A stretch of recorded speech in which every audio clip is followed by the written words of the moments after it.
Welcome to the Breeders Brew, the dog breeding podcast hosted by myself, Sara, the canine family planner, and me, Isabel, the canine nutrition coach. We're promoting responsible breeding by unpicking the minefield of breeding myths and methods for owners wishing to expand their whelping wisdom.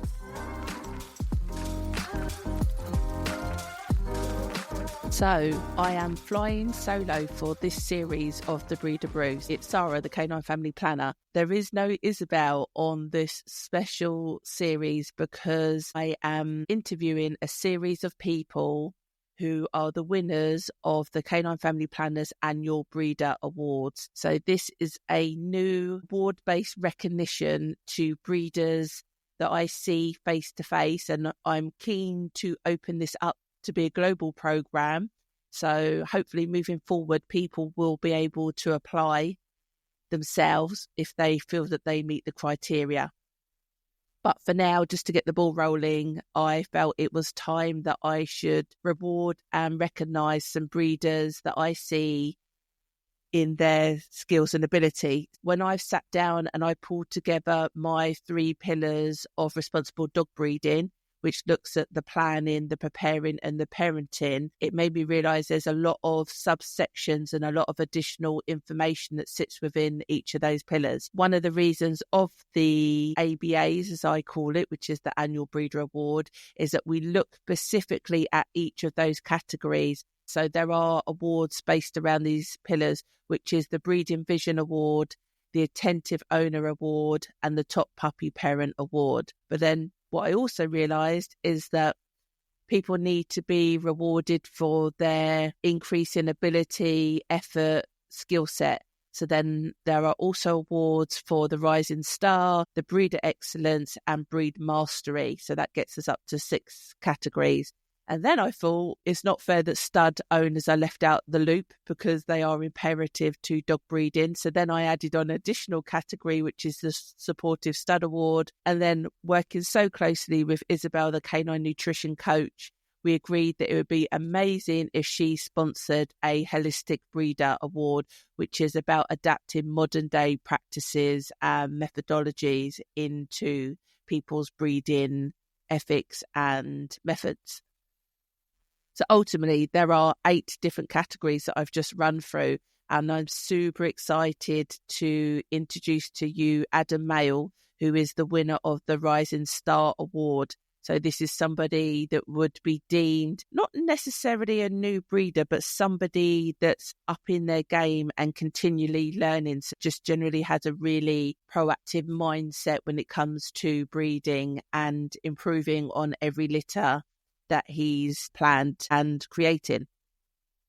So, yeah, you're about to hear, I shall press play in a minute on the conversation that we had, which I think you're going to enjoy because Adam shares his journey from his early days in breeding to establishing himself as an ethical Labrador breeder. We talk through the grassroots dog breeding and the importance of mentorship and the realities of building up a breeding program from the ground up.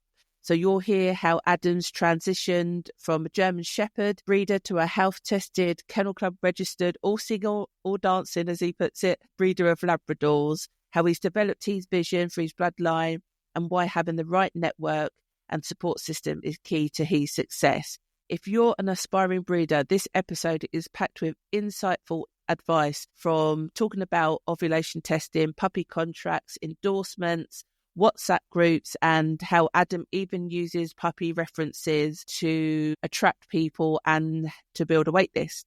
So literally it's packed to the rafters, and you'll soon find out Adam is a lovely, genuine, straight talking guy. He's actually the only male winner of the Annual Breeder Awards, which surprised him. From my clientele that I see, the majority are female rather than male. So he was shocked. He was surprised by that. So yeah, he's doing an amazing job with his Labradors.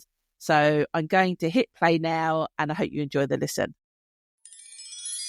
I'm really pleased to introduce to you Adam Mayle, who is officially accepting his award on this podcast, because that's what I've made everybody do, for the Rising Star Award.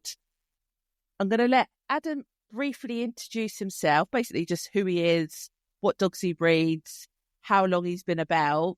But from my memory, Adam, and I've even had to do a quick look on my spreadsheets because I am a geek, I think we first crossed paths in 2020, though I'm astonished it wasn't any earlier than that. So I don't know if that's a good thing or a bad thing. Yeah, no. So I think we probably crossed paths a little bit before that. We certainly had conversations anyway when you were home scan down in Shoreham. I think you ran some bloods, but maybe we didn't use the rest of the breeding services because I was doing a little bit with cabs at the time. And then, yeah, obviously, as we've moved forward and I've upped my game and become a bit of a rising star allegedly, then I'm a regular now. So yeah. Yeah. So what do you breed? I don't even know whether you've had dogs all your life. So just a little bit about you, because I think some people seem to think when people breed dogs, they're a certain professional, when actually half the time, and I've stolen this from you because of your football background, but you reference grassroots a lot. And you're one of the reasons that I actually come up with the concept of the annual breeder awards. And I've never told you this, but because you were always talking about your football and your coaching, and you always reference grassroots football, I thought actually this is what happens with dog breeding. I get to see the real life grassroots dog breeders that often get overlooked because they're either not breeding on a frequency or not breeding on a scale, or they're not kennel club assured, or they're not got a breeder's license, blah blah blah blah. But actually they're the backbone of dog breeders in this country. So I've just bigged you up there massively. But introduce yourself, how long you've had dogs, what you're breeding now, and then we'll go from there. Yeah, okay, yes. I mean, I was very fortunate. I grew up with dogs. We had some of my first memories. We had some really, really good dogs, nice-looking dogs. And I've always enjoyed that, walking down the road, people heads turning to look at your dogs. I had an awesome German Shepherd as a kid called Butch. He was all kennel club registered and all singing, all dancing. And then you move forward. I've been married. This is second time round. I like wedding cake. But yeah, first time round, my first wife, she weren't having it. She weren't a dog person at all. So I suppose from moving out with my parents to being married the first time round, not owning a dog, and then second time round, obviously with Sophie, it's a bit of a joint passion. She had a dog actually when I got with her, Missy, who was a Staffy Cross Mastiff. We never did anything with her, of course. Sophie rescued her and we just sort of had her into old age. And then I think looking for puppies and shopping around for dogs, I kind of had this idea that it might be a nice experience as a family with kids and that to breed my own dogs. So we did a little bit with Frenchies when I was with cabs, did a little bit with pugs myself, and so just gaining a little bit of experience. And then we sort of settled on the German Shepherds for a time. So we did some German Shepherds, but again, that was when I sort of probably first came on your radar. You talk about grassroots, obviously you're sort of Premier League, and I think at the time I'm fighting my way into the conference, do you know what I mean? So just listening to some of the advice and what you was sort of telling me, and yeah, so we sort of cut our teeth doing sort of they were classed typically as Alaskan Shepherds, so they was probably 7/8 German Shepherd with a tiny little bit of Malamute in there. I don't like it wasn't Kennel Club affiliated or anything like that. And as we started rising through the leagues, and we went Labrador, we sort of did a little bit of research, Casey registered, health tested, embark panel. This is all the coaching and the mentoring, obviously, from yourself. Made the connection with Di over at Willenbria. And yeah, I think the rest is history. We've had 2 really good litters, and tellingly, we haven't been able to produce enough puppies to satisfy really extensive waiting lists. So yeah, it's been quite a shift, quite a rise. But ultimately, I think the labs, I walk Casey around. She's a great dog. Everyone seems to love her. She's very versatile. But I think the big thing I found with Labradors is the lab people. Typically, they're such a diverse breed. So you get your real diehard wax jacket wearing, outdoor pursuits, man. But then you get your sort of active families who are just looking for a nice family member. So there's a real diverse range of people. The appeal's massive. Obviously, people have their preferred colours. We deal in black at the moment, but my keeper from the recent litter's chocolate carrier as well. And we just roll forward. I feel like I've got a bit of a vision now that I want to, my dream lab, if you like, and each breeding will be bred with a purpose to ultimately realise the end game and potentially dip our toe back into a bit of ring craft or something like that. And you just see where it goes, really. Yeah, I think you raise a really valid point about, obviously, the Labradors are the most popular dog in the country, followed by the French Bulldog. And unlike a French Bulldog has one purpose, which is basically companion dog, but they've got a bit of terrier in them, so they can be a little bit switched on. But as you say, with the Labradors, the attraction is actually a really wide, varied range of people, as you said, from people that actually want to work a Labrador, they like even agility, any kind of dog sports you could do with a Labrador, because they're happily just get engaged and jump in, to somebody that just wants a family dog.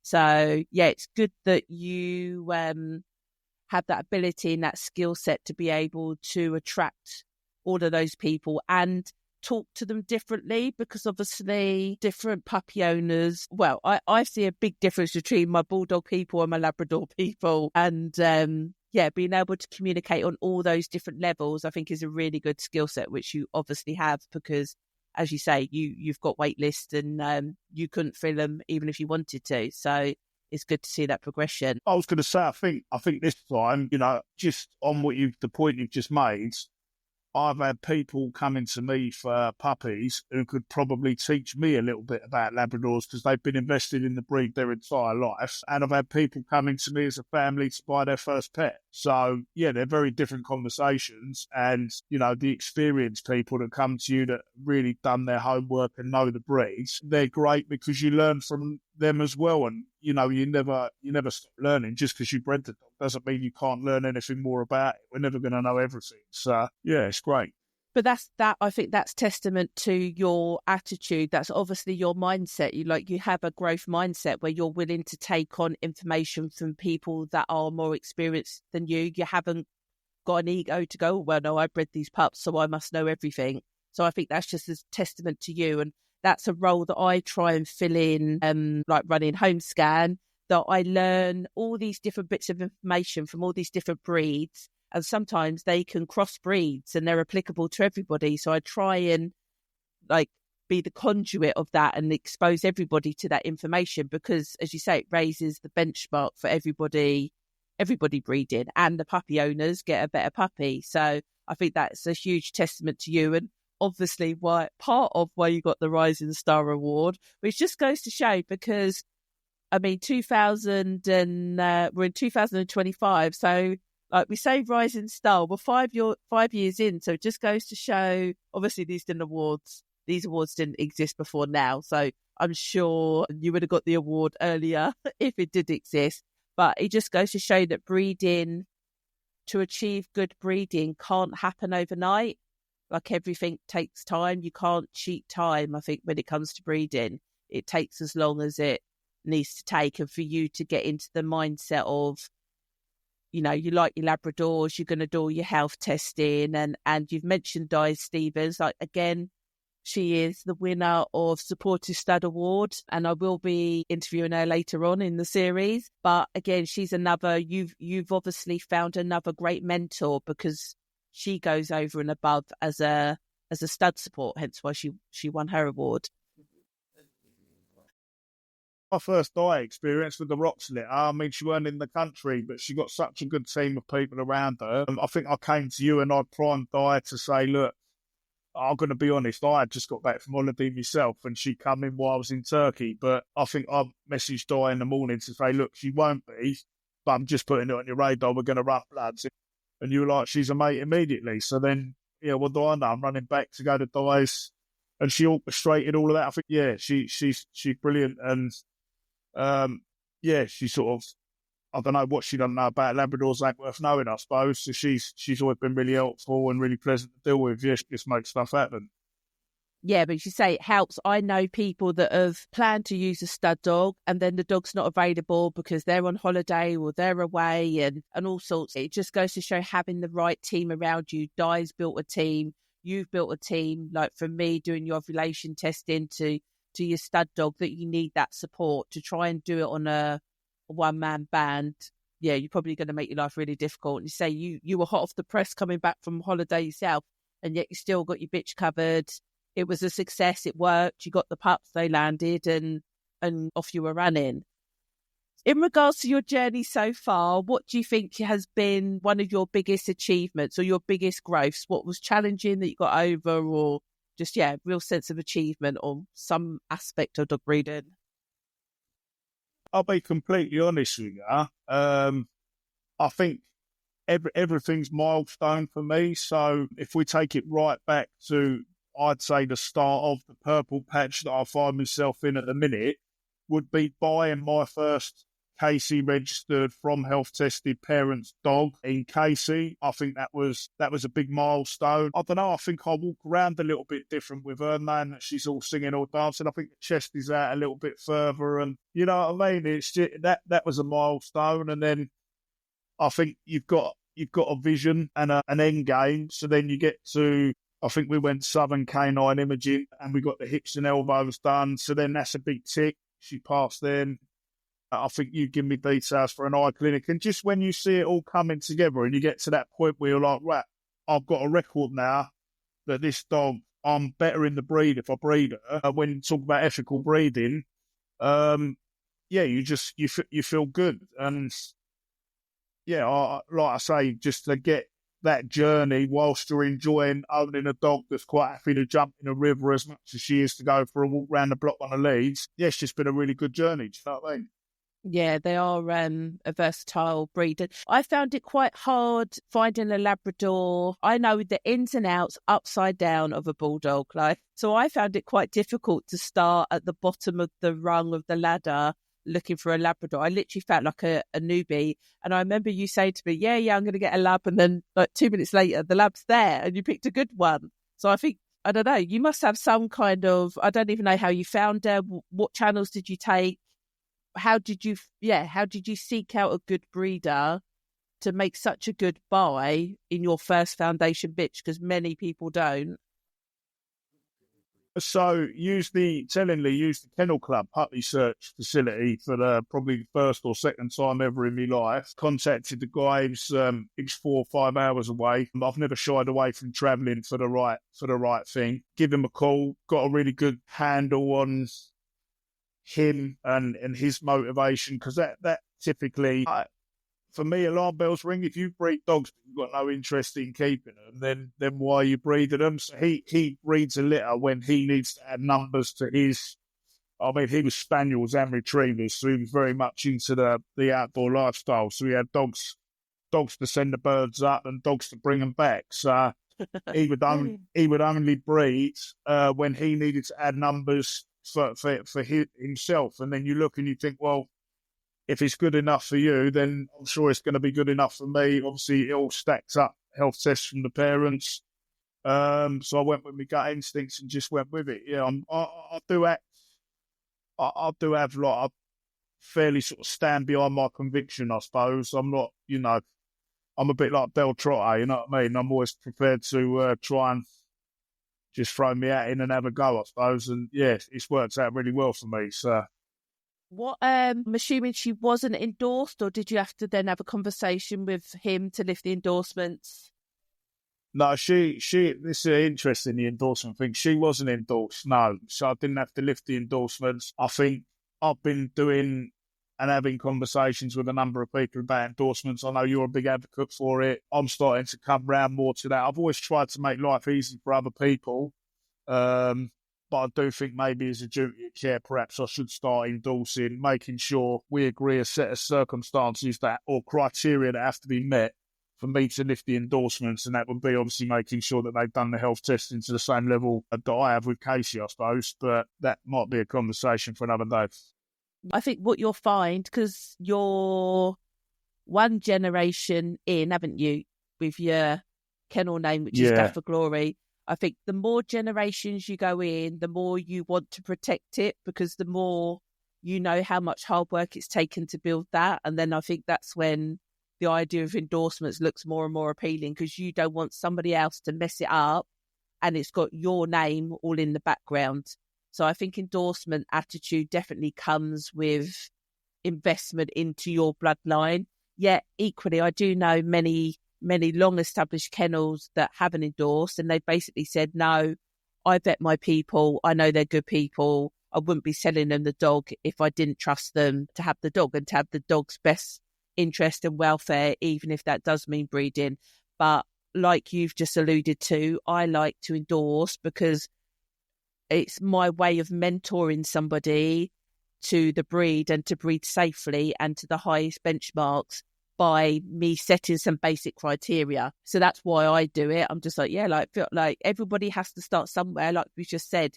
But if you're going to breed it, you need to know the seriousness that it should be done with, as you say, with all the health testing.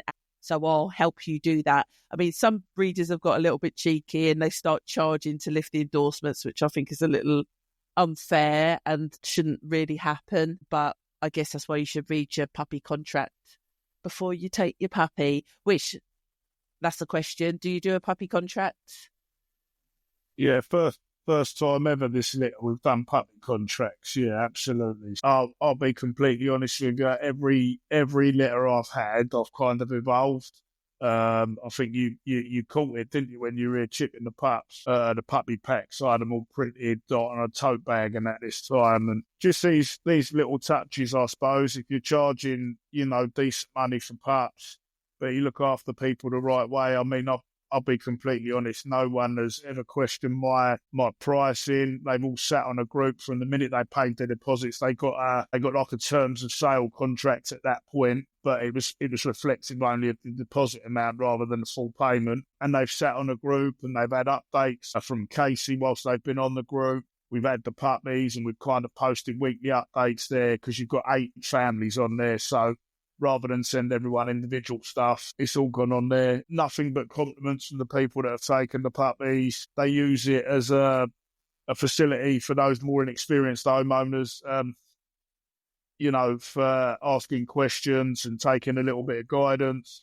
Others use it just as a place to put photos they'd like to share. We got one for each of Casey's litters, and, one to be quiet for a while, and then first birthday come round and everyone posts a photo. So, yeah, I don't know. I've completely forgot what your question was there. I've just gone off on a tangent. No, that's fine. It was about your puppy contract. So it's interesting because some people get a bit angsty about paperwork. And I think it's the fear they have about it makes them maybe look more professional than what they deem themselves to be.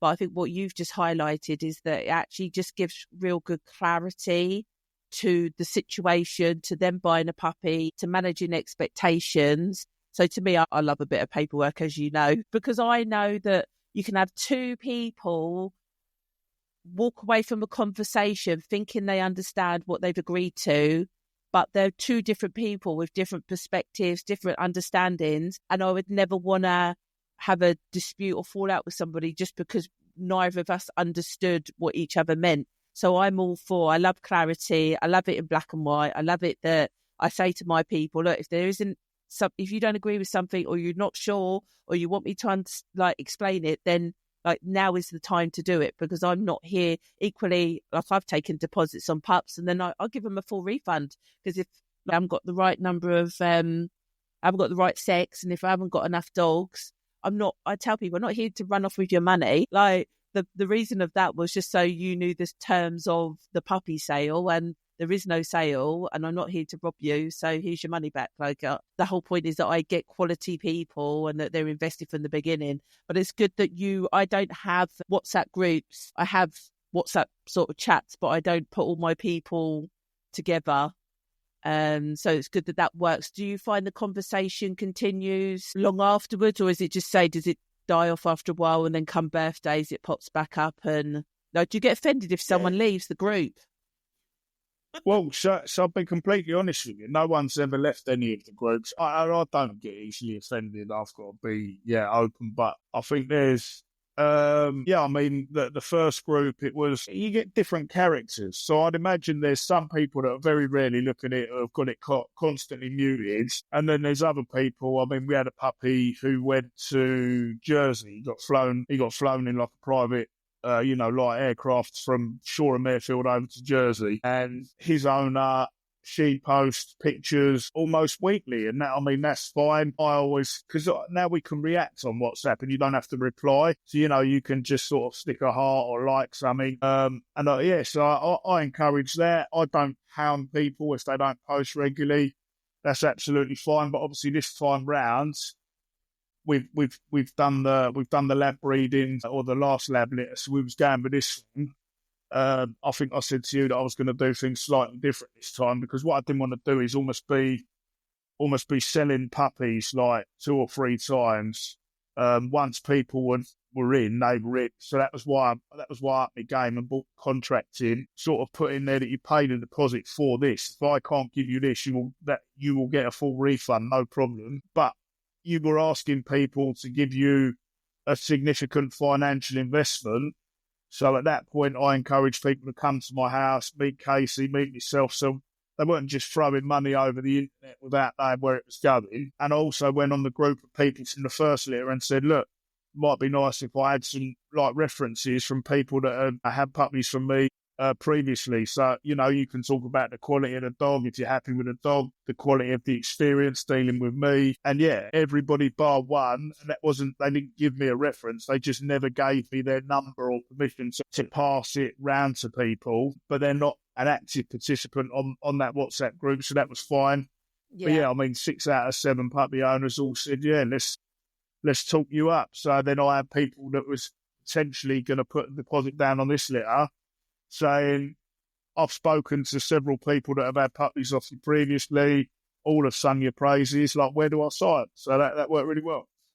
Nice. That's good. That's a nice touch about, just giving references and, giving people that confidence to, back up your reputation that you're developing. So that's a nice little touch, because that in itself a lot of people wouldn't do. So I didn't know that you did that. So I'm impressed. So where do you see yourself in the future? Where do you feel your bloodline's going to develop? Because you said you've got Casey and you've kept a female. What's the plan moving forward? The plan moving forward, I need to be slightly better at sort of pushing dogs out and keeping them within the program. Obviously, you can only do what you can do in the house that you have. So I am going to get to a situation where we need to push like 1 or 2 out, keep them in the program, but put them with like people that I trust locally to keep them involved. But my vision is I was recommended from a size point of view, which is absurd to me, because I used to have Shady, he was like a 10 stone Akita. So, but everyone said, oh yeah, get the working, because they're a little bit smaller. And that much more biddable, so easier to train. I'll be honest, I was really intimidated. I thought a working lab was going to eat me for breakfast in terms of exercise demands and all that, but it just wasn't like that. But I think for me, Casey's lovely. My vision is to add more bone, blockier heads, and breed more to the show type, but try and keep the biddable nature of the working in there. So I'm kind of playing around with percentages, and I will let you know when I find what the perfect percentage. But beauty's in the eye of the beholder. We all look for different things, don't we? So I'm just breeding to what I believe is my ideal lab, and it'd be interesting to see how many people up on board and agree with me, or how many people think I've gone too far the other way. Now, I think you'll always attract people. As long as you can communicate what you're doing, you will always attract those type of people that want that. Because I agree with you, like with Spice, my lab, I don't want her no bigger. I like the size that she is, but I would like her a bit more stockier, a bit more bone, but she's like really pretty headed or pretty faced. That's what I think some breeders struggle with. They can't articulate what they're doing, so then they don't naturally attract people because they're not telling them what they're doing. But I think you've naturally, like, you've just articulated that so well that you know what the plan is, that you'll always have people on that journey with you. And it's great to hear that you're building your own team and your own network of people, because I just think breeding can be quite isolating, and to try and, you'll just end up with hundreds of dogs. And then I always worry that people start compromising on their welfare, because you can only exercise so many dogs in a day. You can only give them so much love, care, attention. So I think it sounds like you've got a really clever plan of expanding, but without running yourself into the ground as well, because you do have a full-time job, don't you? And family and kids and a wife. So you've got to be sensible. One of my daughters is mad for it. So it's nice because it's kind of like a shared passion. Soph, as you know, sort of takes one for the team, and she'll get involved and get her hands dirty. So we do make a decent team, but obviously you got to keep the numbers right. Like you say, welfare is key, but also if you're trying to set high standards, I've always been told this: everything you do, if you attack it too head on and you think the way forward is quantity over quality, then what starts to happen is, I could have 8 Labradors here and make it work. But who wants to just make it work? You spread yourself too thin. Not one dog gets like all of you or as much of you as they need. You end up sort of like, problems like between the dogs and stuff like that. And also you got to look, I kind of look at Casey as being a little bit of a matriarch. Like she's the bitch that I've stood behind that set me on the journey. And I want to continue to share the relationship I've always had with her, because dogs in the right circumstances, in the right sort of chemistry, your dog will always be your best friend. The number of times I've gone out with the ump and said I need to clear my head, and you've got someone there with a waggy tail who's happy to do 10 miles with you. You can't put a price on that, can you? Yeah, definitely not going 10 miles. Do you run with the Labrador? I have done. I've cycled, and she'll run alongside the bikes. Wow. We're very lucky. We've got the Downs link, so the lead goes on the handlebar just while we go through the new housing estate, and then we're out on the Downs link. Yeah, I think probably the furthest she's run is about 15 miles next to my bike, and it's light work for Casey. She come home and she's still pulling. So, but yeah, she's great. That's good. That's good to hear. Right. So what would be your one piece of advice, tip or lesson to share with a dog owner that's new to breeding? If you're not sure, ask. I've been very, very lucky. Let's make no bones about it. I've been very lucky. I'm surrounded with good people. You've blown a little bit of smoke up me on the podcast, so I'm going to sort of afford you your respect. And you've always been great news for me. You are very good at, like you say, being the conduit between studs and all sort of manner of dog stuff. I think, paws in the pool, the things that I've learned through you, and the people and the connections that I've made, I've been very fortunate.